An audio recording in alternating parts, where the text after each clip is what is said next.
Ladies and gentlemen, in this RedGamingTech video, we're going to be doing podcast in a bit of a different way. So I'm joined by...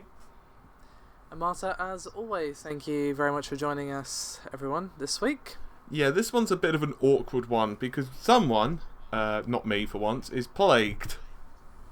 Yes, I am sick this week, so you know I'm a contagion zone. So obviously Paul is staying very far away at the moment. Although I am on the mend, and I think I'm almost over it now. I just need to get over that last little hump, and I'll be back to fighting fit. And we're basically needing to record this using phones and just a weird ass microphone setup because at the moment Skype is basically down. So yeah, everything... Skype's decided now's the time to be special. Yeah, so pretty much this is like the worst ghetto setup you can possibly have in the history of humanity. So technology has failed us is basically what it comes down to. Actually tempted to send messages to her via carrier pigeon as the second next option. It'd be more efficient than Skype, to be fair. We should really look into Discord, because apparently that's a lot less terrible than Skype. Discord, that's one way to put this. Disharmony, dissatisfaction, despair. Indeed. Anyway, how have you been? Not dying, so that's a positive. Other than that, just insanely busy, tired, gym a lot, and enjoying Gears of War. How about you? Well, you know how I've been ill all this week, pretty much. I've been home from my day job, which is that's when you know when I'm ill, because I don't like doing that for various reasons. And yeah, I've been home this week just playing a lot of Darkest Dungeon and not much else, to be honest. One would make the assumption that playing a game which fills you with rage is possibly not the best way to go when you're sick. It's a good game. It's a good game. Yeah. Did I disparage it? I'm just saying, did I besmirch its character? No, but good use of besmirch. Thank you. But besmirchment aside, I'm more referring to the rage in like angry and flu/cold/plague don't usually mix particularly well. If anything, it's like saying, well, actually, yeah. The thing is, though, that game doesn't really make me angry as such. It fills me with despair, and yes. It can be really tense, but it doesn't really make me angry. I mean, I'm annoyed when I lose a hero, but if I've lost a hero, it's probably because I fucked up, but sometimes the game does just say fuck that person in particular. I was going to say, but isn't it primarily RNG based, so... Primarily, yeah, but if I'm keeping on top of the heals, most of the time you shouldn't lose people, but it's when the stress has piled up too much, or the whole enemy party have decided they just want to target one person. So when the enemies are doing a huge amount of damage per hit in like the higher level dungeons, that's a pretty surefire way to lose a character. Okay, so pretty much they're just like, this person is been a thorn in our side. I feel it's probably in our interest to murder them terribly. Yeah, and I actually lost the same healer twice because. How did you feel about that? Give me the stages of grief. Okay. I need to give a bit of backstory here because you're probably thinking, how can you lose the same healer twice in a game where death is permanent? Well, actually, I wasn't because I wasn't that interested in it. I just wanted to. Well, I want to explain to people who are interested in it, and you'll get to my anger. Don't worry. Not anger. I said anguish. Well, sorry. Whatever. Anguish, anger. Either way, you'll get to it eventually, just give me a second. So, as anyone who's played the game or watched it or whatever will know, there's town events that will happen sometimes, like, oh, this week the sanitarium is free or whatever. And a rare event that can happen, but it somehow happened to me twice in the space of a week, is that a random character from the ones that have died will come back to life. Right. And so ages ago I lost my best healer to this really tough event that can happen where a bunch of raiders come to your hamlet and you have to defend against them. Or is this based upon the story of the Bible, or are we just... No. Okay. No, it's just... Anyway. Okay. So, you have to, otherwise you'll lose upgrades to your stuff. So I was like, okay, right. So I lost my healer to that, which is amazing. But she came back from the dead, and I was like, amazing, and then my best healer back, and then I lost her like a few missions later, and I was just like, so that was what does the game have against this healer? Like, it'd be really fun if she comes back again and then dies again. So what would be even greater if she was named either Kenny or Jesus? No, she was not. She was named like Duval or something like that. Yeah. But I was like, really, come on! I was just like, despair and anguish aren't really words. It was just me there, like sitting with my head in my hands in front of my PC, just like, does this game just hate me, or what? And because she died, I think she died of a heart attack from too much stress. and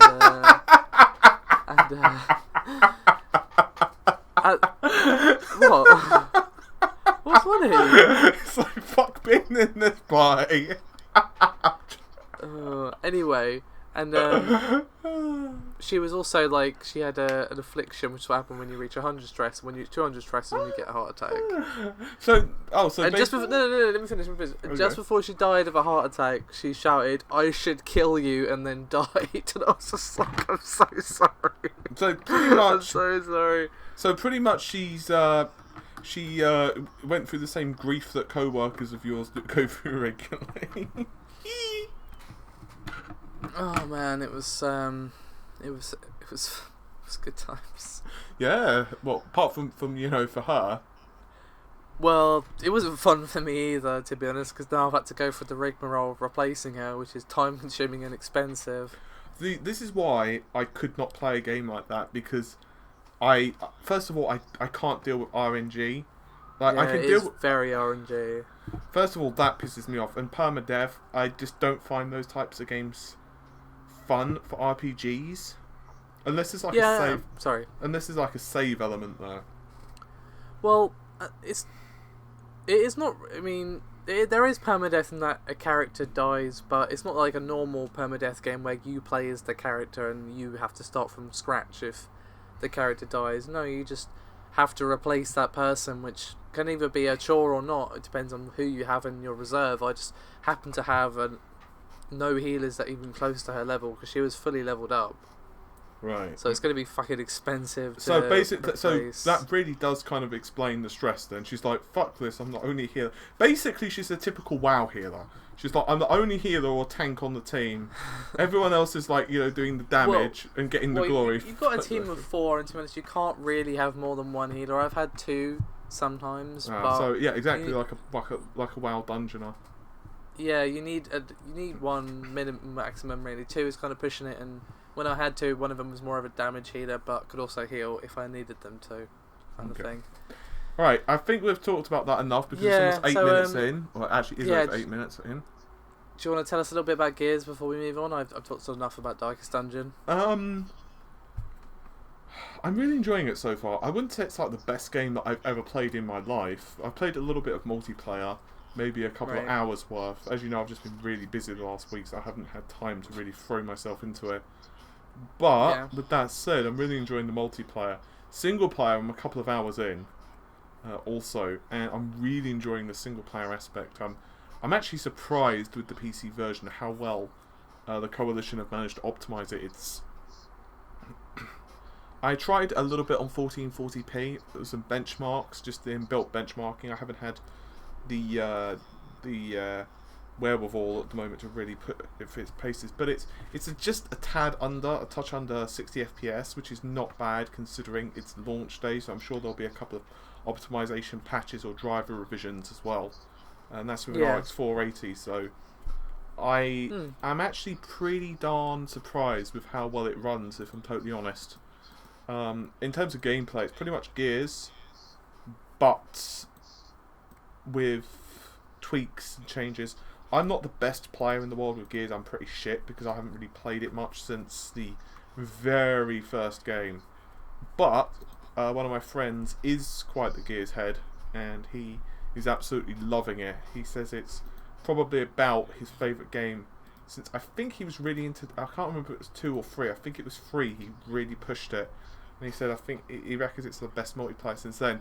The main concerns are there are some microtransactions but I've not really studied them in depth enough yet to know how much of a big impact they make on the game. So I don't want to call it because I'm not a big enough Gears. I mean, from what I remember, they are purely cosmetic. As far as I'm aware, they're cosmetic. The biggest bug that I have personally was the fact that those who pre-ordered the more expensive edition got to play it 4 days earlier, which I don't feel was inherently fair, because I think that it did give certain folks an advantage on the early game. But then again, 6 months from now, those 4 days are going to mean very little. Yeah, I mean, it's only going to be felt really sort of now in the early launch period of the game, I suppose. Yeah, but aside from that, I'm really enjoying it. I think Microsoft don't have fucked up. I said I think Microsoft have not fucked up. Oh, okay, awesome. I was gonna ask something, but it's gone out of my head. Anyway, I think we talked enough about games. Let's talk about games-related news instead. Okay, since you're the one that wrote the list, you're gonna have to lead. So lead on, Mac Duff. Right. So, let's begin with Red Dead Redemption. I think that's a good enough place to start as any. Basically, as I'm sure you probably know, Paul, there have been rumours about a sequel to Red Dead, either Red Dead Redemption 2 or Red Dead 3, if you want to get real technical. Why 3? Oh yeah, the zombie thing. Yeah, because there's Red Dead Revolver, then Red Dead Redemption, so it would be Red Dead and R word if it's, unless it's a prequel to Red Dead like Redemption, like has been rumoured. Anyway, regardless of all that, Rockstar managed to reignite those rumours by doing one thing, and that's just by tweeting an image of their logo on top a red mottled background like the one that they used in Red Dead. And that's literally it, and the internet lost its mind, was like, oh my god, Red Dead, got really excited, and it could be pretty awesome if there's a new Red Dead game, if it's Red Dead Redemption 2 or Red Dead 3. Okay, can I ask you a question? Sure. You played the original. Yes. Did you play it... did you play... well, I'm assuming so. Grand Theft Auto much? I have played 3, and I've played San Andreas, and I played a little bit of 5. Okay, the reason I ask is because personally, and I know this is going to fill people with tears and hate, personally I never got that into GTA. Now, I like GTA as a story. The problem is there are inevitably a mission that just makes me think, fuck this game. It's not because the mission's hard, it's just because it's stupid or annoying and I just can't be bothered to retry it more than a couple of times. So my question to you, as someone, because I've not played Red Dead Redemption, the reason being that at the time it was released, my main Xbox... Yeah. Sorry, 1 second, Paul. Hold on, sorry, I'm really sorry. Just 1 second. Anyway, what are we talking about? So I was saying that I haven't played the original Red Dead Redemption because basically at the time my 360 RROD, and I didn't bother with the PS3 version because by that point I was a PC gamer through and through. So yeah, basically I missed out on the whole Red Dead Redemption thing, so I couldn't tell you how it compares to GTA. So I don't want to be unfair to it. It is an open world game, obviously, in the Rockstar fashion. However, it's obviously really different to GTA, because obviously the setting is completely different. So obviously, a lot of the typical missions that you get in GTA are just not there. And I actually found Red Dead Redemption more interesting than GTA because... keep trying to say G2A, which is completely different. And I found the story more interesting, the gameplay more interesting, the world more interesting. Like, GTA is great and all, but I get bored with it quite fast because it is just like a giant toy box where, you can do whatever you want, but it lacks direction, in my opinion. See, the thing is about Grand Theft Auto, and I don't know if you agree, but I think the reason I can't get into it as a sandbox is because the more they add, the more limiting it feels. By what I mean, it's like you can't. They give it the illusion of freedom, but for example, you can't go into all of the buildings, and so because a lot of the characters that are walking the street are so samey, and you start noticing that to me, it actually makes it worse than a game that's unrealistic in that respect. Like, for example, Infamous Second Son, they don't try to make the city realistic, just for example. Whereas, Isn't it based on San Francisco or something? What? Infamous Second Son. Yeah, but that's not there. But that's my point. It's not a realistic depiction of a city. It's a city, but you're a superhero, and you're not really supposed to be going into buildings. You're supposed to be jumping from tall buildings to smash into the ground and ruffle stomp humanity. Right, I see. So that's kind of. I think I have. I think I just have a disconnect in that respect, really getting immersed into GTA. And as I said, it's the missions. I really like the storyline and the direction. It's just I can't get into it for long periods of time, and I don't know why. I've restarted GTA 5 and 4 maybe half a dozen times each. Oh no, but anyway, you were saying about. Sorry, I was interrupting about. No, it's a good question because as someone who enjoys GTA and those types of games, they often do bore me quite quickly. But Red Dead kept my interest for way longer because the setting was so interesting. I mean, as I've discussed before on this podcast, I was really disappointed by the game Gun on the PS2, and what I wanted from that game is basically what Red Dead is. So that's probably why I feel so affectionate towards it. So, back to the image, there's a couple of things that it could mean. It could mean that there's a new Red Dead game, which would be awesome. I would totally be down for that. As I said, the rumours have pointed towards a sequel. That would be good. I'd be down for that, but a pure sequel... Sorry, just Red Dead 3, completely disconnected from Red Dead Redemption, would be fine as well. However, it could also mean that it's just a re-release of Red Dead Redemption for the PC, PS4 and Xbox One. And if that's all it is, I would be slightly disappointed, but I don't think I'd care overly much because, as you probably noticed, Redemption is not on PC.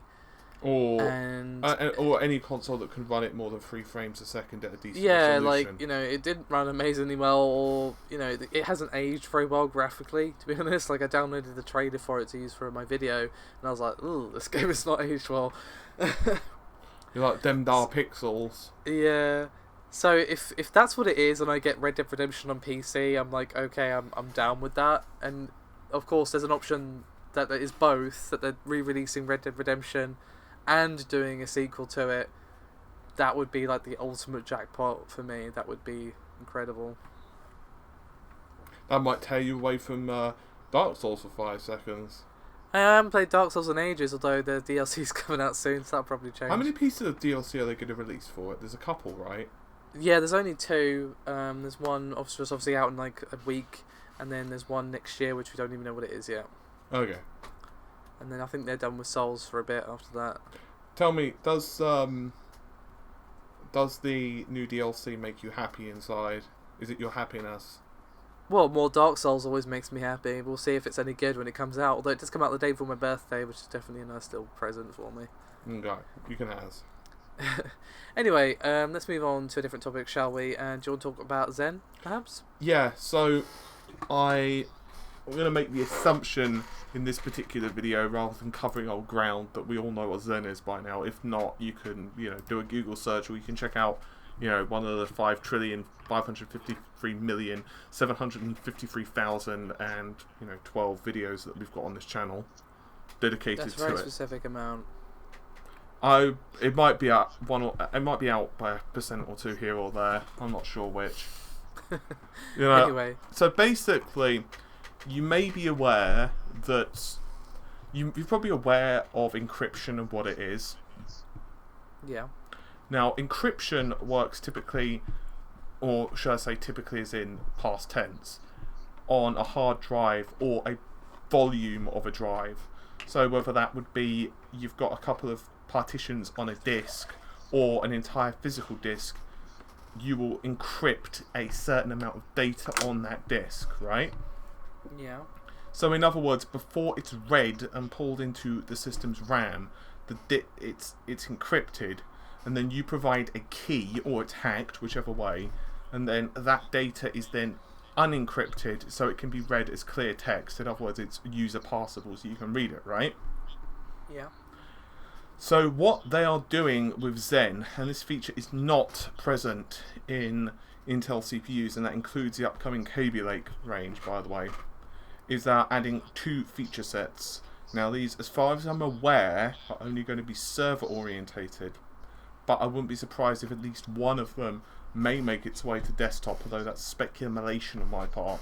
So the first is SME, and the second is SEV. SME is secure memory encryption, and the second is secure encrypted virtualization.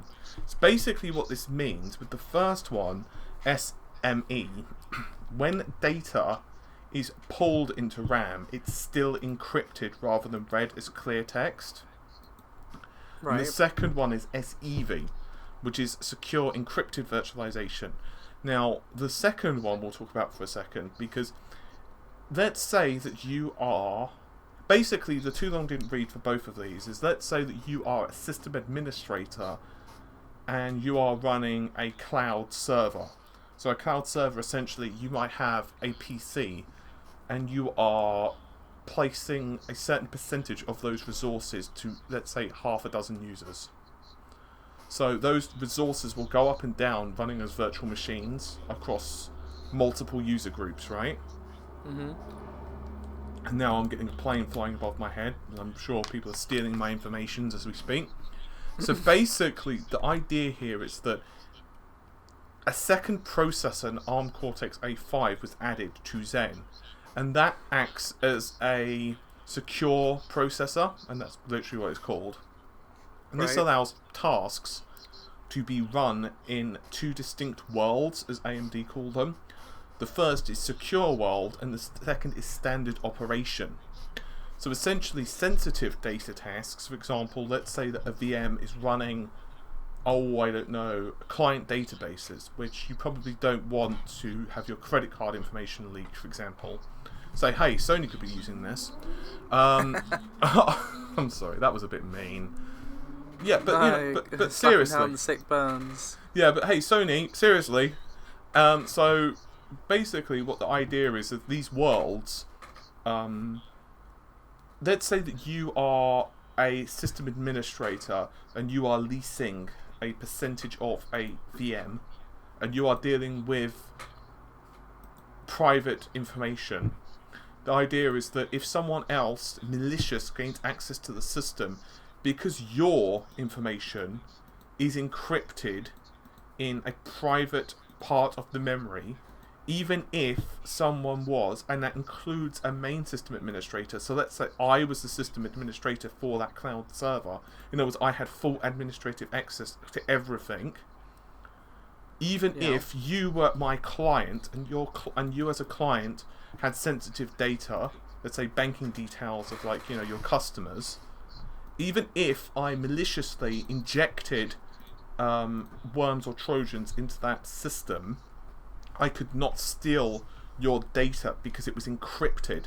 So as it was read, it was encrypted, and as it was written, it would be as it was read, it would be decrypted. As it was written, it would be encrypted. So in short, there's no way to inject into that and steal data, at least in theory. Interesting. So you said that this was on the server version of Zen, which is called Naples, if I remember correctly. Yeah. Good job, Pat. But I could hear the sweat. I could hear the sweat dripping. Okay. But you think it will come to the high-end version of Zen? I would. I don't. Well, not the virtualization part, but I wouldn't be surprised if some of the other stuff is. Basically, as memory encryption is performed via dedicated hardware, as I just said, with ARM Cortex, each of the memory controllers has an AES engine, which stands for Advanced Encryption Standard. So as the data is encrypted or decrypted, that data is then given a 128-bit key. So in short, you could theoretically crack it, I guess, in the distant future once hackers learn how. But it's going to be so much more secure. It basically means that rogue administrators cannot just be like, hey, I'm going to steal your data. And also what's rather interesting about this is with the virtualization side of things, it tags a piece of data. So let's say a CPU, because obviously you might have multiple CPU cores, and as you know, load balance will dictate the workload across multiple cores. So, for example, let's say there's 6 users and you've got 12 hardware threads. Those 6 users may not always be allocated 2 processor threads each. It will be based upon workload across all user groups. All of those different users.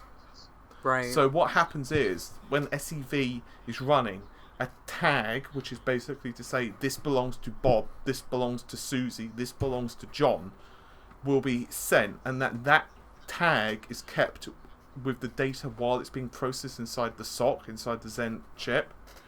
And this stops that data from being read, written to, or snooped on by anyone other than the tag's owner.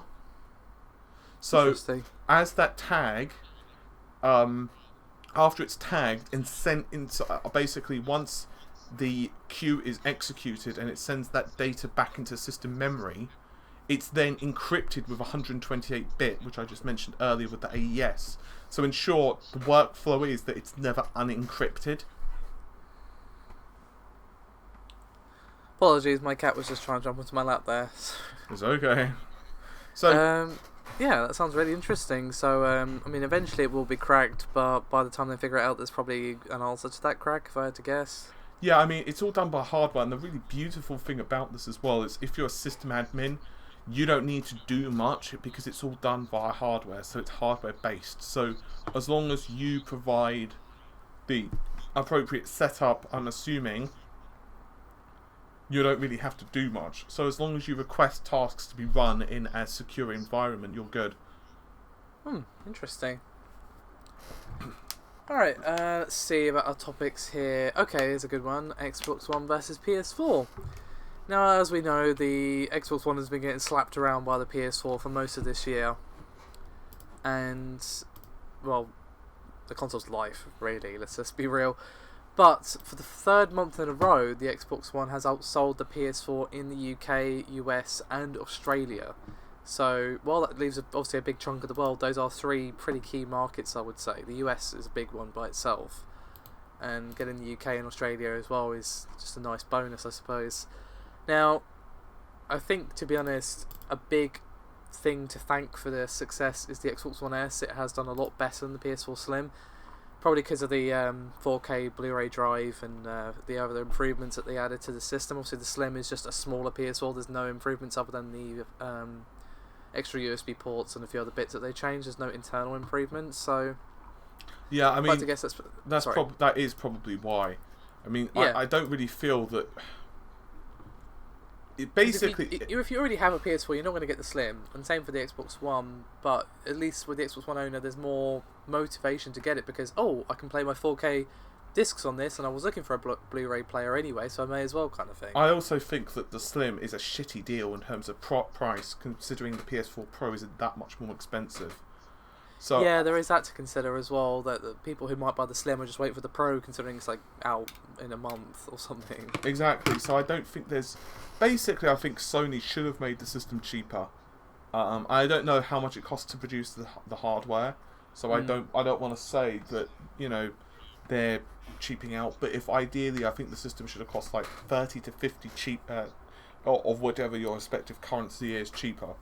Yeah, and they should have included that 4K drive, because I feel like, if you're in the market for a 4K Blu-ray player and you're also looking for a game system, why not get them in one? The problem is that they couldn't do that, because if they did that, then they had no excuse to not do it in the Pro, and because they're trying to market the system under a certain price, depending on the region, the price of switching to a 4K UHD drive would have probably pushed it above what they're aiming for. So I did figure that the reason they decided to not do that was because they wanted to keep the console below a certain price tag, and they couldn't do that with the 4K hard drive, which is fine. I get that makes complete sense, but I feel like the Xbox One S is actually improved other than just being smaller. It actually has improvements within the hardware and other such things. So it's going to be really interesting to see what happens when the Pro comes out, whether or not this this momentum continues. I completely blanked on the word for a second there, because obviously Microsoft have really built on the momentum they built over the summer. They beat Sony for 1 month, and then they cut the price of the standard Xbox One, and obviously the S came out, and they're just kind of building on it from there. But I have a feeling that when the Pro comes out, it might come to a bit of a screeching halt, but maybe not. We'll have to see. You see, my concern with the Pro is that it's quite difficult because obviously the Pro is going to be much more expensive than the Xbox One S. Yeah. For A. For B, for folks who already have a PS4, I think it's going to take... because I've had a couple of people message me or asking me, friends in real life or just users like, should I buy a Pro? And my answer is always, well, it depends. If you've got a 4K TV, it's a no-brainer. If you want 60 FPS or more, especially if you don't want to buy a PC, yes, maybe. But personally, I think for most people, you should wait. Especially because the NX, we don't even know what the hell the damn thing's going to be. And even if we knew, until you actually get to use the damn thing, I think it's pointless.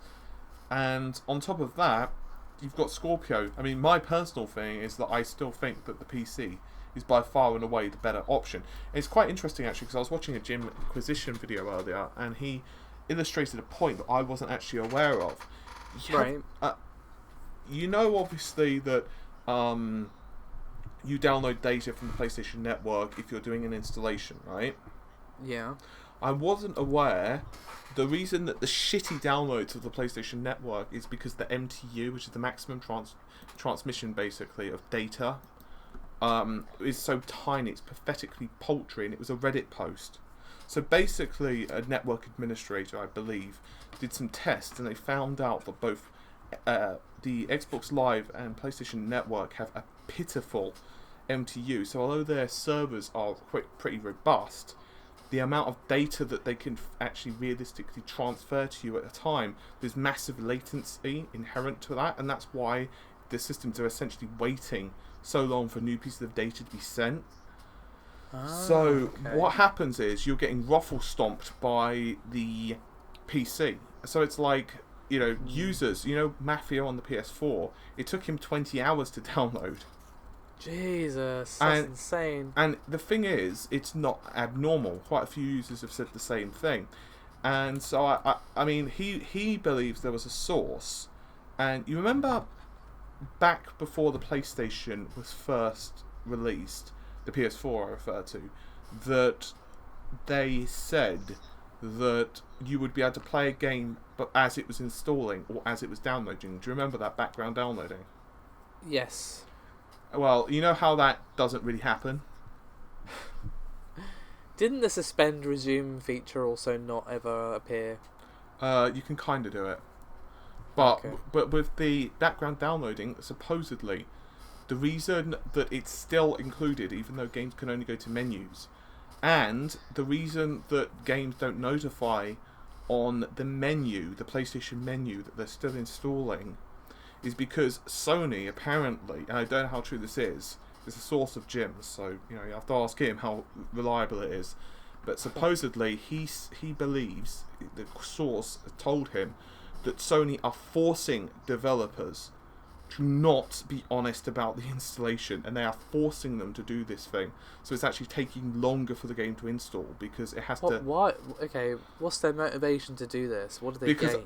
Well, because they made a promise. So even though it's like the shittiest way of implementing it ever, and technically 99% of the time all you can do is go into a menu, basically what happened is that there were spastics, what they did is they shoved crayons up their nose the size of like 12-inch dildos with nails on them, and they failed to figure out that the problem with open world games or next generation console games is that data sizes get bigger. Shocking, I know. I know, right? It's amazing. So it's this really weird thing where I can only assume that they got fucked in the nose with like like a horse penis, and so it scrambled their brain, because basically, obviously, as textures get bigger, audio gets bigger, geometry gets more complex, and so on. The average install size of a game these days is like 40 to 50 gigs. It's insane. I know. So what happens is, they didn't take into account that games were going to start ballooning this much, because shock horror, AAA developers want the best looking games so they can sell copies. And really? So I know. So what happened is, because games can't pull data linearly in many instances, they can't make it so that games like, for example, Killzone Shadowfall worked properly. Do you remember? Because Killzone Shadowfall, you could start playing the game from the first mission. Whereas with other games, it doesn't work because of the open world nature. So when you've got a game like Mafia, where you've got cutscenes and you've got everything else, and the game just doesn't follow a logical or progressive path, because how do you know the person's going to stick to going north? Well, yeah, in a game like Mafia, it's not going to work at all. Exactly, and that's why it's happening. And that's also why, because of the shitty download speeds, that updates are so painful now. So basically, I got way off topic. But yes. But yeah, so my point being anyway that my whole thing would be, rather than investing in the PlayStation Pro or anything else, I think if you've already got a PS4, my advice would either be buy an Xbox One S or go PC. And I'm not saying don't buy the PS4 Pro, because I think it's going to be a good system. But I would see what it does for you if you don't own a 4K television. Yeah, I just wanted to add a quick point going back to the start of your paragraph there. You said paragraph? I think I did a book. I'm not sure about a paragraph. At least a large pamphlet.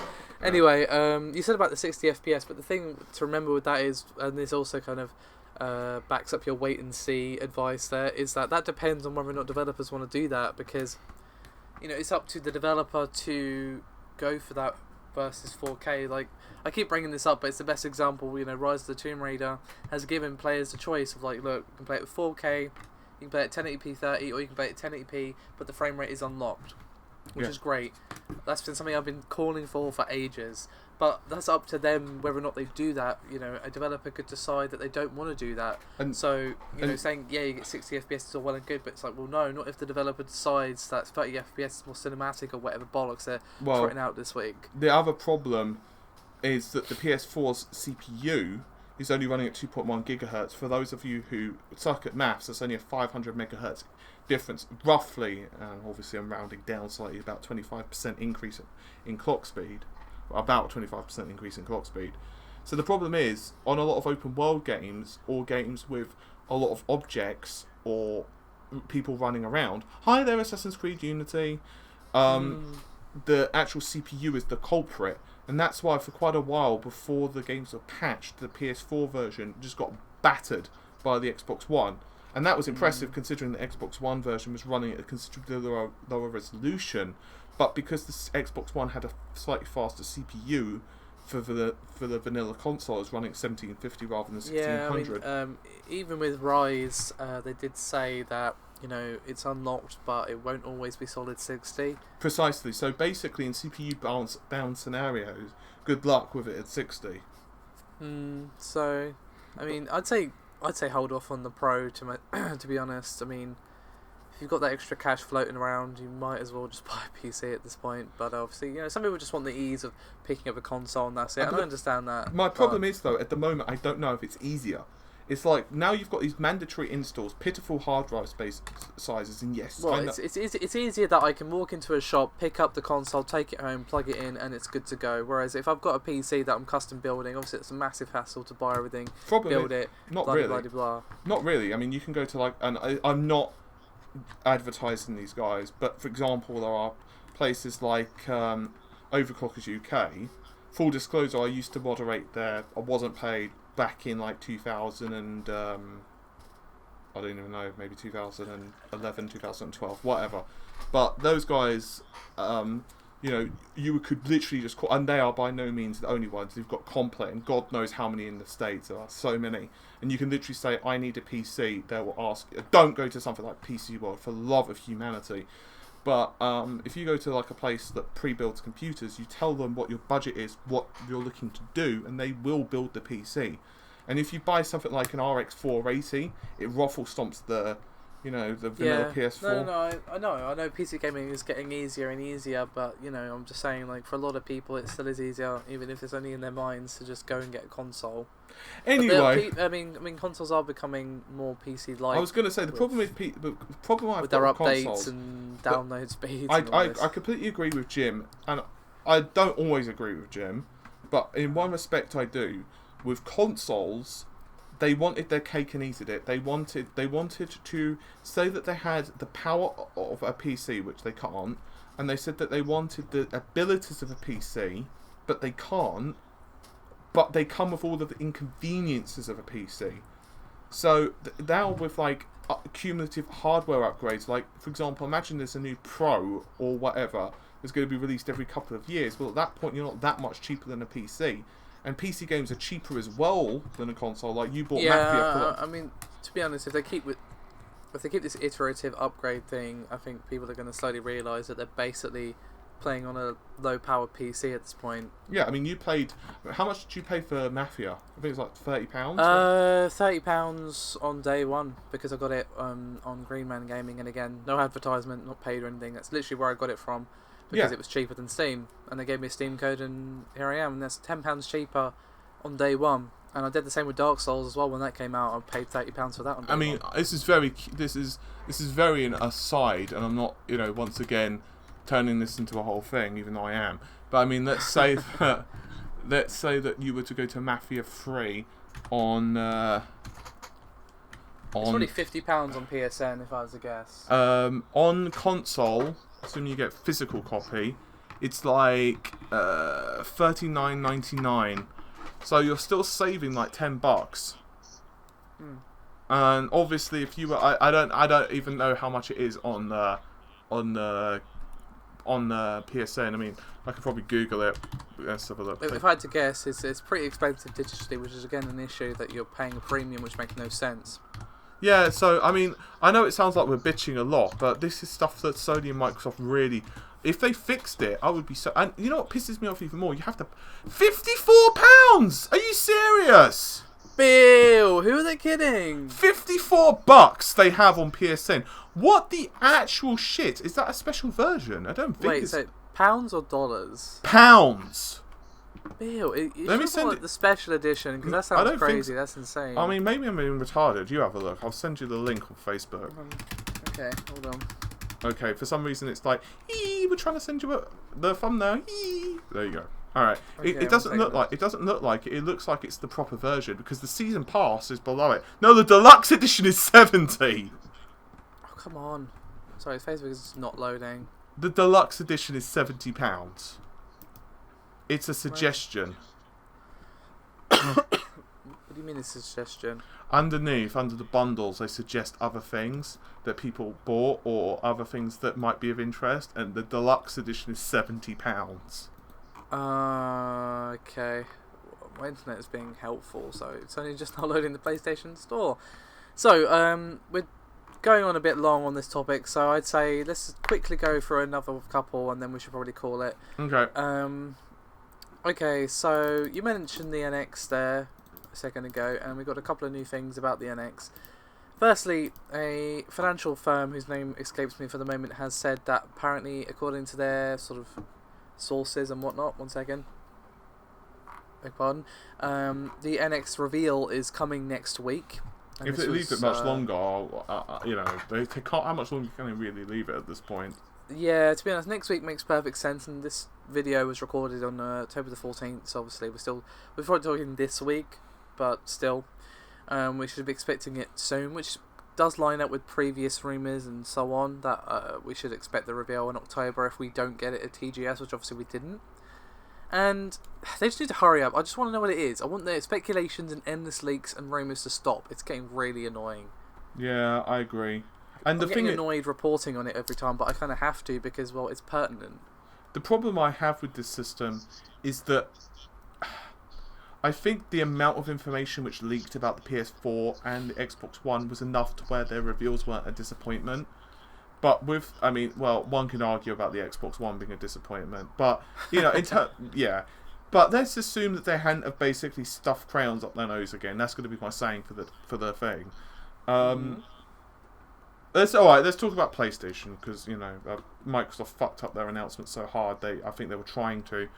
But, there was so much information which leaked about it. At the very least, I don't think people were disappointed by the specifications as much. Well, no, we kind of already knew what to expect before they even revealed it, and it was just kind of like confirming what we already knew, which is kind of the same with the Pro as well. Exactly. Whereas with Nintendo, You know, for all we know, it could be an automated blowjob machine as like one of its secondary functionalities. You know, or it could be like the vibrating plate for women. The fact it's like it's ridiculous. You know, I just want to know what it's about. We've got so many vague promises and ideas. Like the one consistent theme that we've had in all these rumors and leaks and whatever is obviously the hybrid thing. But I'm like, okay, but I still want to know exactly how that's going to work, because does that mean a developer has to make two versions of... Sorry? Poorly and badly. You know, I just want to know, does that mean a developer has to make two versions of their game, one for when it's being played through the actual console, one when it's being played on the handheld? Because again, that's another barrier to development, which is why the Wii U was such a catastrophic failure. So, you know, I don't know. I just want to know what it is. But another thing, there's going to be a full video on this, but I want to very quickly touch on it. There's a video uploading. Well, I need to edit it still, but it's coming today. It's coming today. Okay, that's what she said. Yes. Apparently, again, we've heard that Beyond Good and Evil 2 is going to be an NX exclusive, that Nintendo did a Bayonetta 2 and funded it, because Ubisoft didn't seem to want to make it. And apparently it's going to be coming out in 2018, which would make sense, given that we just learned that'd be about the time that that NX was revealed at this rate. Yeah, so that does kind of make sense, because we just learned the other day that the game is in pre-production, so 2018 sounds about right. So yeah, that's pretty much it. We still don't know what the NX is. One of these weeks we'll be talking about the NX a whole bunch, and we'll know what it is, and we know whether or not it's crap. Can't wait. I can't wait. Well, we already know one of those answers, so we'll just be discussing the other one. Oh dear. Anyway, do you want to throw any last topics on before we close it? Well, we are approaching an hour. That's what she said. I'm sorry. No, that's what she didn't say. Anyway, I guess we might as well very quickly talk about the new Polaris revisions, because once again I got a message by a couple of folks actually. So basically there's rumours concerning Polaris. I'm going to give you a very too long didn't read. Polaris, of course, is the RX 470, 460 and 480. I don't know why I did it in that order. But anyway, the typical TDP of Polaris 10, I'm not going to go through the rest of them because I'll be here until Christmas, is around 150 watts, which is the PCIe slot and a 6-pin power connector. The rumours have it that for embedded GPUs, those would be for like laptops or what have you, which are E9550 and the E9260, are going to be essentially a improved version of Polaris. Now, this means that it's going to suck down a considerably less amount of energy. It's going to take about 100 watts, slightly less actually, around 90 to 95 watts. And there's also rumours that very slight clock speed increases are going to happen as well. Now, how they reckon they're going to do this is refinements in manufacturing processes, which are basically the metal mask layers, which are basically woven into the silicon, and also refined binning. So basically they're going to cherry pick the best performing chips and then use those for those particular embedded products. So quite a few people have been asking, like, what does that actually mean for desktop? And the answer is, I don't know. I was actually talking to someone else on Facebook, and he and I were kind of discussing things, and if I had to guess, I think that it's not going to trickle in to the desktop anytime soon. I reckon it's going to possibly be either rebranding for when Vega comes out, because remember there's going to be multiple Vega variants. It's going to be Vega 10, which is the really high-end ones, Vega 11, which are the lower-end ones. As a slight aside, the reason Vega 10 is the high-end and the Vega 11, same as Polaris, Vega 11 is the lower end, is because Vega 10 is the one they started out with, and then the second one is a derivative. It's really weird. But it's also the same for why GP104, for example, with NVIDIA is a lower number but higher level of performance, because what they do is they design the big chip first and then they do cut downs of the silicon. But anyway, what? Nothing. Just you desperately try not to ramble on too much. I'm not rambling. I'm providing users additional information for free. Hey, I didn't say you were. I said you were desperately trying to avoid rambling. Yeah. So anyway, I'm giving you like a too long didn't read. It's a TLDR. Okay, this is a TLDR. So basically, what I'm feeling is that Vega 11 will act as like a bridge before the rebranded Polaris stuff, but I don't have anything to base that on other than speculation. What I do wonder, though, and this is very off topic, is I do wonder if the reasons that AMD decided to go with 150 watts with Polaris is for marketing reasons. Because, as you probably know, third-party versions of the coolers, they actually have an 8-pin power connector, and those cards generally clock a lot higher, like 1500 megahertz.